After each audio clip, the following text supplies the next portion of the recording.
Hello, everyone. Welcome to today's Topic Tuesday webinar featuring recreational services.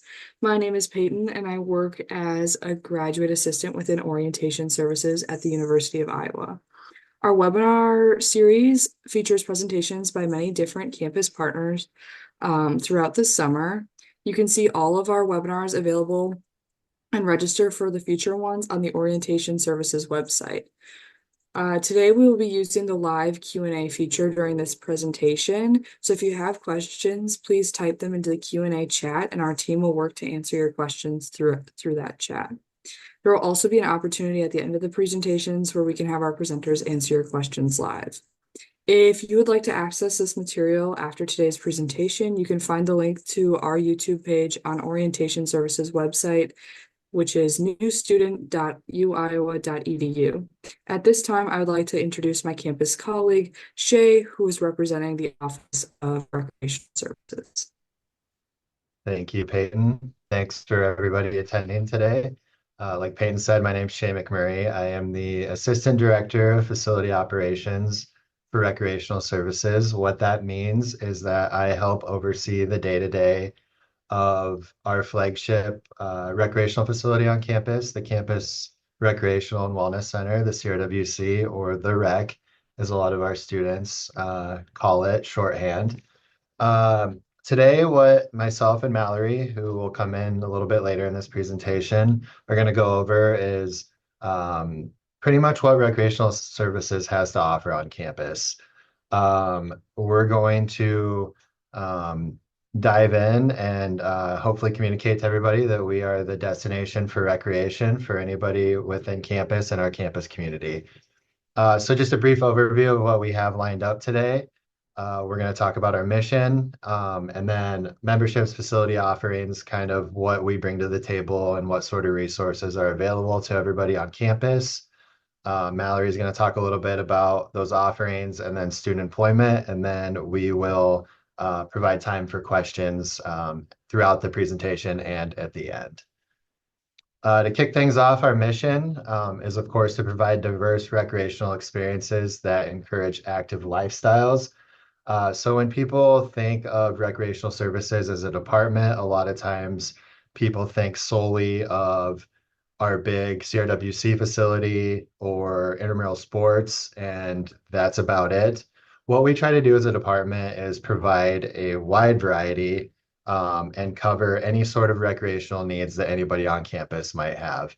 We'll get into a lot of those examples here today, but we have about 40 professional staff that work really hard to provide all of those variety of options that a student or a faculty staff member might have on campus and provide those the best way that we know how. So we will talk a little bit about memberships.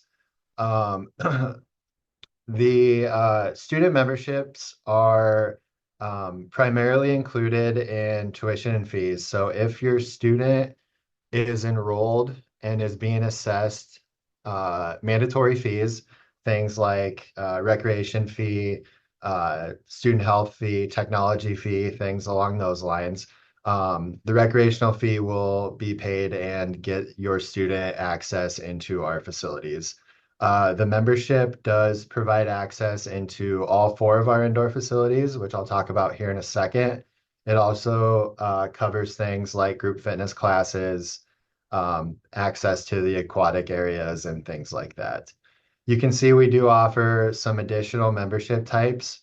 This slide just captures the student portion. So if your student has a spouse or a dependent, we do offer membership options for them. We also offer memberships for faculty, staff, for alumni, and for community members.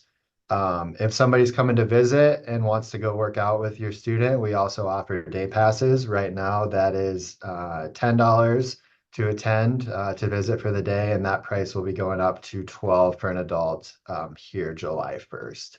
So again, nothing out of pocket. If the student's enrolled in paying mandatory fees, they won't have to pay anything out of pocket. They'll just be able to come swipe their Iowa One card and get into the facility. If they're like me and never can remember where they placed their Iowa One card, we do have a recreational services app that students and staff members can log into utilizing their Hawk ID and password. That will allow them to log in and access a barcode, which will allow them to scan the facility that way. So, kind of a digital option that helps us out, helps us forgetful folks out, or those who don't like carrying a card. The Recreational Services app also provides a lot of resources regarding hours, group fitness classes, any sort of closures or any sort of information that you or the student may need to get before they plan their workout or their activity. This Recreational Services app can be found in the Google Play Store or the Apple Play Store. It can also be found on our website, which is RecServe. Uh, One second here, make sure I get you the right website. recserve.uiowa.edu. I visit the website every day and it's bookmarked, so I'm not quite have that memorized. So recserve.uiowa.edu. All right, next slide, please. All right, so our facilities, like I mentioned earlier, we do oversee 4 indoor facilities. Our flagship facility here is the Campus Recreation and Wellness Center. This facility opened in 2010, so a little less than 15 years old at this point. What you'll find in this facility is 3 floors of cardio and strength equipment. We try to offer a wide variety of different facility or fitness equipment options. So we have anything from free weights down on the first floor up to the kind of machine selectorized equipment up on the third floor and everything in between. We have treadmills, bikes, ellipticals, rowing machines, any sort of cardio equipment we have in our facility. We also offer an indoor track area that has a little fitness space surrounding that as well that folks can utilize to do indoor running. One of the big things you'll see when you enter the facility for the first time is the 52.5 foot climbing wall, which goes up the entire 3 stories. You can see a picture of it there on the side. Those have adjustable routes built into those, so the wall is never the same every time you visit. Our staff will adjust those routes and kind of provide a different experience depending on where you go up on the wall and what time of year you visit. We also offer a smaller bouldering wall, which is more for technique and kind of beginning out before you hop on the big wall. If you're like me and afraid of heights, the bouldering wall might be a good option. We also offer 3 group fitness studios. That's where we run our group fitness programming, which Mallory will talk about here later in the presentation. We have 3 basketball, volleyball courts. One of those courts is also set up to do indoor soccer or futsal. We have an Olympic-sized swimming pool, which is one of the nicest swimming pools in the country, where we host a large number of aquatics events in our facility. And then we also have a recreation pool, which is more of a laid-back pool with a hot tub and more recreational versus lap swim focused. Our second facility is the field house. If those of you who are familiar with campus certainly probably know the field house or remember it. We've had that in our department on campus since the 1920s. It's an old facility, but it's a very good facility that offers a lot of needs for campus and our department. Up there, you'll find a fitness loft, which is where we store all of our fitness equipment, like we have at the CRWC, just not at the same scale. We also have group fitness studios in that location. We have 8 indoor basketball and volleyball courts. This building is where we run all of our intramural sports programming during the winter. So it is very nice that we have basketball and volleyball courts in 2 separate facilities. The field house also has an indoor track area, as well as a pool. The original pool to the building, built in the 1920s, is still up and running and functional. And a thing that we're pretty proud of that we like to bring up in these presentations is that the butterfly stroke was actually invented on our campus in the field house pool. It's for those of you who know swimming, it's an Olympic stroke. It's used in every um, swim meet, competitive swim meet in the world at this point. And when people think of Iowa, they don't necessarily think of swimming, but we have a pretty big impact in where swimming has gone. And like I said, it's something that we are very proud of. You'll notice when I talked about the CRWC, I did not mention anything about racquetball courts or squash courts or badminton or anything along those lines. Racquetball courts are all at the field house, as well as our badminton setup right now. We did not want to duplicate those offerings, and having multiple facilities allowed us to kind of specialize some of the offerings that we have on campus. Our next facility is Fitness East. This is located in Halsey Hall across from the Iowa Memorial Union. This actually was the old women's gymnasium back in the day.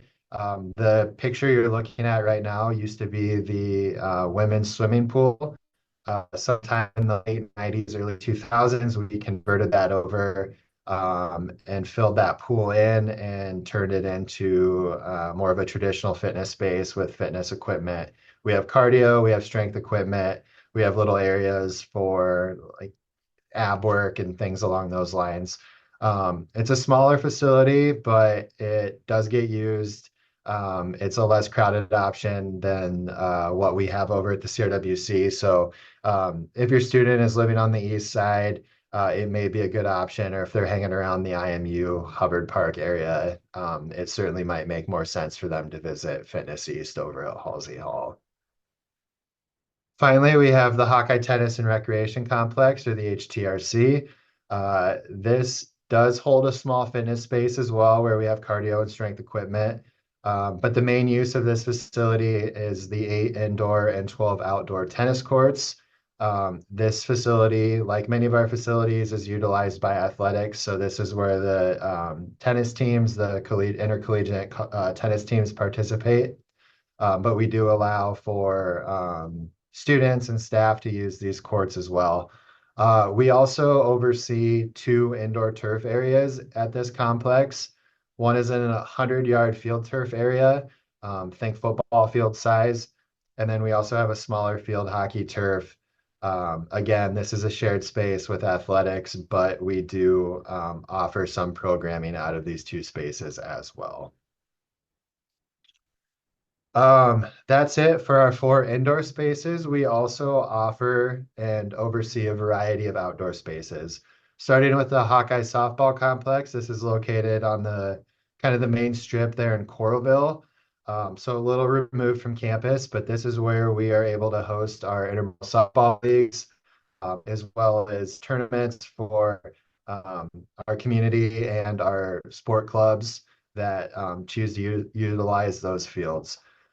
We recently, in the last couple years, have taken over the Lagoon Shelter House, which is located on campus along the Iowa River that flows through campus. We're very lucky to have gotten this facility. This kind of serves as a kind of a home base for a lot of our outdoor activities, particularly those along the river. Around that area, you'll find things like hammock setup, some sort of outdoor functions. As we kind of get into our ownership of this space, we're kind of developing it as we go. So we're kind of looking forward to seeing how that space grows and adapts here in the coming years. We also oversee a rugby field, which is primarily used for our rugby team, which is located out by our tennis complex.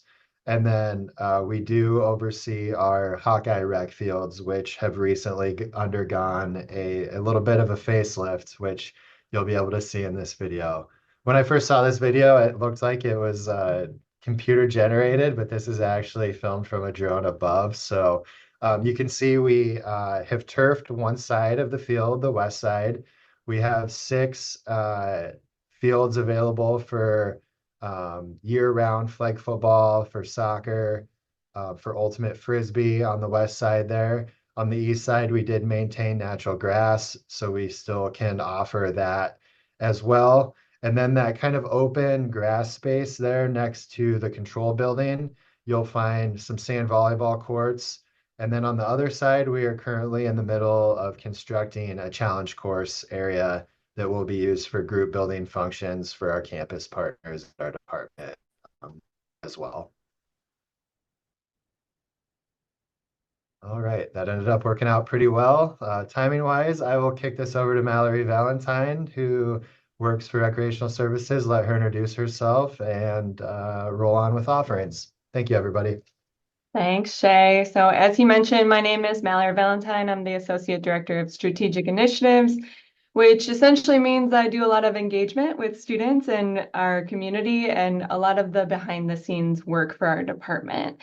So now I'm going to talk about offerings. As Shay mentioned, we have a lot of facilities, but we also have a lot of programming that we do in those spaces. The first area that we're going to talk about is adventure recreation. This is an area that if your student likes the outdoors or likes to be active in nature or that type of community, this is a great group of programming to get involved with. So adventure trips are going to be day trips or weekend trips where we take students to local state parks or local rivers or lakes to experience nature. Super low commitment level. We're just trying to encourage them to be outside and help facilitate some of that activity. As Shay mentioned, we do have a challenge course for team building that we're currently constructing. This is more designed for group activities, whether it be through an academic class or with sororities or fraternities, but it's a great option for students who want to build a team community with a certain group of students. The climbing wall, as Shay mentioned, is a really unique feature in our CRWC facility. Bouldering wall is open anytime the building is open, and then the top rope section where you're actually harnessed in does require a membership for our students, primarily so we know that they're safe and they can use the wall effectively without getting hurt, but it's very minimal. It's $25 for the year, and then they can climb anytime that part of the wall is open. We also offer a number of clinics and camps, or not camps, but clinics and like special events to challenge students, whether it be on the top rope or the bouldering part of the wall. Lifetime leisure skill classes. This is one of my favorite things to talk about. These are classes that students can take for academic credit and receive anywhere from 1 to 4 credit hours. So example classes are winter camping, where you literally build an igloo and sleep in it, to ballroom dancing, to gardening. And then over spring break, we'll take students to the national parks and they can get academic credit for that. So 2 trips that we did this last year, we took a group of students to Big Bend National Park in Texas, and they canoed down the Rio Grande and camped along the way for the week. And another group went scuba diving in Florida. So 2 really awesome experiences, and all those students got academic credit for that. Lastly, if your student already knows what to do, but they just need equipment because they don't have room in their residence hall to bring it to campus, the outdoor rental center is where your student can rent equipment, everything from camping gear, biking, water activities like kayaks and canoes, to snow gear, which last year we got quite a bit of snow. And so our cross-country skis and snowshoes were heavily requested last year. So lots of ways to keep students engaged in the outdoors or that type of community. Let's dive into aquatics. So as Shay mentioned, we have a number of pools on campus that students can use. They're split on both sides of the river. So again, depending on where your student has classes or lives, there's usually one that's more convenient than the other. We offer open lap swim, typically speaking, early morning, lunch hour, and in the evenings to try and work around their schedule. The location of where they offer varies based on if we're sharing the space with academics or athletics or a community rental group. We also offer swim lessons if a student needs to learn how to swim or wants to learn how to swim, and then American Red Cross certification courses if they want to become a lifeguard or swim instructor, that is available as well. Next, we have fitness programming. So Shane mentioned a number of these, but I'll just go into a little bit greater detail. So our group fitness classes are no additional cost for students. They're located in the CRWC, the field house, and then virtually. And there's a wide variety of formats, everything from yoga to Zumba to spinning. All of those are offered, and it's first come, first serve. So if a student wants to try yoga and they've never done it before, they look on the schedule, see when it's offered, and they can just show up and try it. If they like it, great. If they don't, that's fine too. We're just trying to encourage students to be active. Typically, group fitness classes can range from a 1:50 ratio, so one instructor to up to 50 participants. Some ratios vary depending on the class size and the room that they're in and what they're offering, but 50 would be like the max for a group fitness class. Specialty fitness programs are going to be like your next level up, where it's going to be like a 1:8 ratio, one instructor to 8 students, and it's going to be more of a hybrid where I'm going to sign up for a program and I'm going to show up every Monday and Wednesday at noon for 3 weeks to learn a topic. And so I'm reserving my spot in the class versus group fitness where I'm just showing up. And then I'm going to get I'm going to learn something from it. Like there's going to be a curriculum that's going to come from that program. An example class that's been very popular is women in weightlifting, where we take a group of women out onto the fitness floor and we teach them how to weightlift on the fitness equipment so that way they can go and feel confident doing it after the class. Again, that's a smaller ratio of like 1:8, and there is a small fee because you're paying for the instructor and your spot in the class, but it's pretty minimal. We're looking at a range from like $60 to $80 depending on the class. So much cheaper than what I'm about to talk about with personal training, where it's going to be a 1-on-1 ratio or a 2-on-1 ratio of an instructor to participant. And the reason this is so expensive is because you're paying for that instructor to give you a very specialized and personalized experience just for you, and or if you did it with a partner. So the way personal training works is you actually buy packages. So it could be like 8 sessions or 12 sessions, which is where the price can increase. And you're looking at a 300 plus range for the session total. So 8 sessions total or 12 sessions total is going to be much higher than the specialty fitness programs. So those are kind of the progressions for fitness. I often encourage students to start with group fitness, and if that doesn't serve what they're looking for, then to work their way up towards personal training, just to try and save them some money. Next, we have rowing. So we have a lovely river that runs right through campus, and we try and take advantage of it with our rowing program. So this is not the athletic team. This is actually a community program that's open to students and community members, faculty, staff. And we essentially get you on a boat and let you experience the sport of rowing. There's adaptive programming, there's adult programming, and then there's junior programming available. And we also offer special events throughout the year. So the indoor rowing challenge, where you're on an erg and you're trying to row as far as you can, as fast as you can, or the Iowa Chase, where this is an event that's on the water and boats compete against other competitors. So really unique program. Personally, I've tried rowing and it is hard, but it's a great workout. So if your student might be interested in that, I would encourage you to check that out. Okay, next up we have sport programs, which is a very popular section within our department. There's 2 areas that students typically like to participate in. It's intramural sports and sport clubs. So intramural sports is where your student is going to compete against other University of Iowa students or faculty staff for the coveted championship t-shirt. Super low commitment level. You just show up and play, and we help facilitate the sport. So it could be everything from a 1-day or now 2-day pickleball tournament because of popularity, to a league where you're going to participate in flag football every Monday night at 7 p.m. for 4 weeks. So again, wide variety of commitment levels, but essentially we're trying to help facilitate sports that students either want to learn or have been actively involved in high school and want to continue to play. There's also Friday night series, which this is really unique events like canoe battleship, where you're getting in a canoe and trying to sink other canoes. So not your traditional sports, but still a fun way to engage in competition. Fees do vary a little bit based on the duration. So if you're doing like a 1-day tournament or Friday night series, it's going to be a slightly different cost. But generally speaking, there's a a semester membership that's required. It's $30 for the semester, and then the students can do as many sports as they want. So they could do basketball, volleyball, sand volleyball, soccer. They could do all of them, or they could just do pickleball, for example. So it just really depends on what your student is interested in. Typically speaking, students will get class partners or teammates through their residence halls or academic classes. The RAs are awesome at encouraging this. And if there's still having trouble finding teammates, we do have a free agent list where they can sign up for, and our professional staff will try and help pair them with teams that might be lower in numbers. So that's intramural sports. Oh, I'm going to pause. One question we often get asked is, when do I have to sign up for a sport?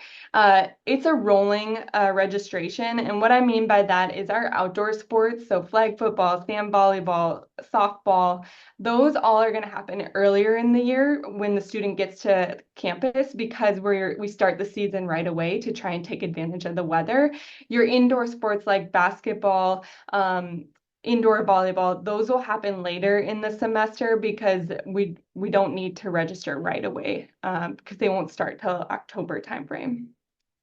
Sport clubs is essentially a step up from intramural sports, where these are student-run organizations. We currently have 39 student-run organizations that are classified as a sport club. And this is where students will actually travel, host, and compete against other universities, just not at the Division I level. So this is like a higher level of competition. Students who really enjoy one sport and want to continue to work on their skill development and be a part of a team of athletes who all enjoy that one sport, this is a great option. Many of our sports have tryouts, and all of them practice. Some of them have coaches too. And so that's where the fee for sport clubs is going to be super big in terms of what it could cost. For example, table tennis is pretty minimal because they already have their equipment and they have space in our facilities where they're able to use their table tennis equipment and practice. Ice hockey, on the other hand, has to rent ice time from our local ice arena in the mall, and they also have a coach. And so they are upwards of $8,000 to participate in that club, where, again, table tennis is minimum around the $50 mark. So the range is very wide. If students are interested in sport clubs, I would encourage them to go to our website. Every single club on our website has a hyperlink for each individual sport with more information about the sport and how to get involved in that club. Tennis and pickleball. So Shay mentioned we have 8 indoor and 12 outdoor tennis courts. They can be reserved ahead of time, and actually it's encouraged to reserve them ahead of time to play on the courts because we do a lot of different programming and we do share them with athletics. We also offer lessons, clinics, and camps if an individual wants to learn how to play tennis or maybe isn't familiar with it. And then we do have pickleball, which is very, very popular and in high demand on campus. And so we offer it at the HTRC where our tennis courts are, as well as the field house. Okay, lastly, but not least, everything Shay and I talked about, we cannot do without part-time employees. We have over 400 part-time positions across our department. So everything from climbing wall staff, which you see pictured here, to group fitness instructors, to facility attendants who are helping manage our facilities that we talked about. Lots of different positions that we need help with from part-time positions. We are extremely flexible with our schedule, so we work around their academic schedules to put them in position to succeed academically. Typically, the hours is going to range around 10 hours a week, but at most it's going to be 20 because they can't go over 20 on campus, but 10 is typically where they hover for weekly hours. And like I said, they're in every area that we talked about. So I know we covered a lot in a short amount of time. I'm going to pause and see if there's any questions. I don't see any in the Q&A, but I do see a hand raised. I think it's Ellen. If you want to chat, I'll give you the floor.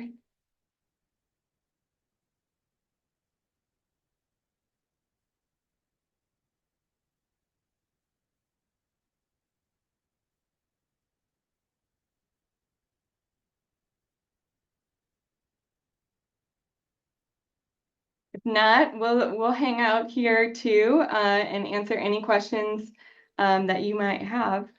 Otherwise, we thank you for your time and hope you can encourage your students to check out our department. Lots happening on campus.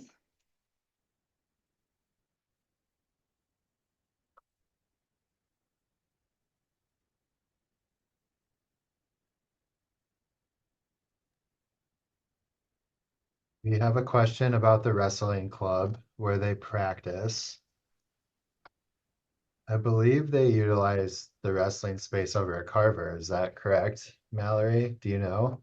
I haven't been involved in that one too much. I actually thought it was the field house, the matted space at the field house. I'm seeing that now. Yep, you are Okay. correct.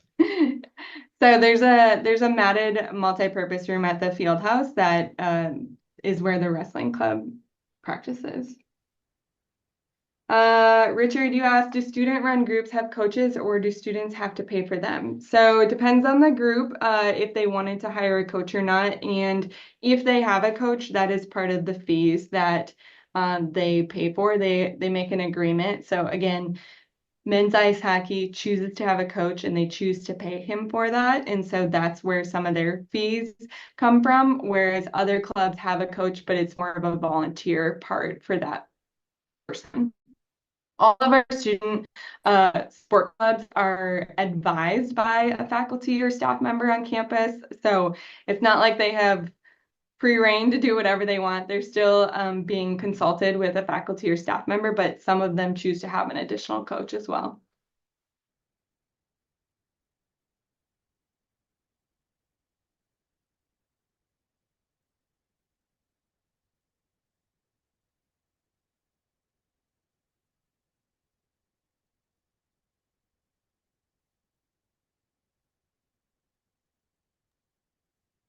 So I'm seeing a couple other questions. Keep them coming. We'll keep answering them. So Fitness East is open 6 a.m. to 7 p.m. Monday through Friday.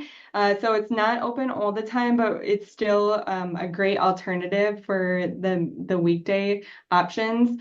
Love that you're part of class of 91. That's awesome. And then I see a question about tickets to football and basketball. I believe Shay, you might know better than me, but I believe the football tickets were already, or maybe not, were they already launched? I'm trying to pull up the website now. I would recommend going over to the ticket office website. Um, we don't really deal with those very much, but I will type that link in here. Oh, they may have left. Or nope, it moved over. I just shared that link, so I would maybe give them a call and they can give a timeline on when those tickets would be available to purchase and how they go about doing that.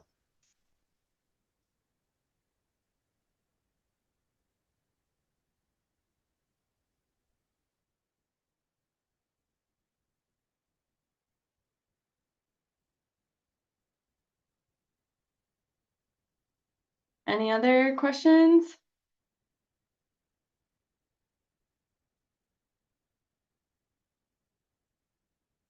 Shay, you want to share that link again on the main chat?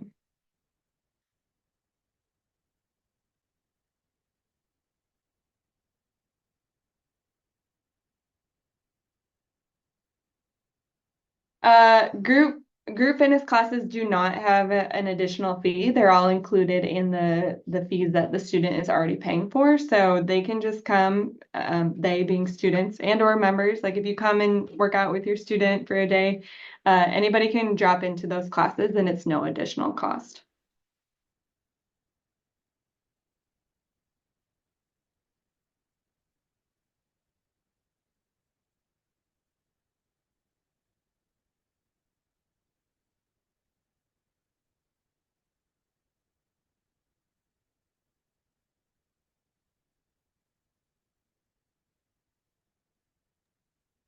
Awesome. Looks like there's no more questions. So thank you again, Rec Services, for all the wonderful information. Just as a reminder that this content will be accessible on the Orientation Services YouTube page, and that can be found through our website, which is newstudents.uiowa.edu. Thank you for taking the time to attend today's Topic Tuesday webinar with Rec Services. Following the conclusion of today's Tuesday webinar series, next Tuesday on June 25th, our theme is student support resources. So you can go to our website to learn more about the series and register for those webinars if you would like. I hope to see you all then, and go Hawks.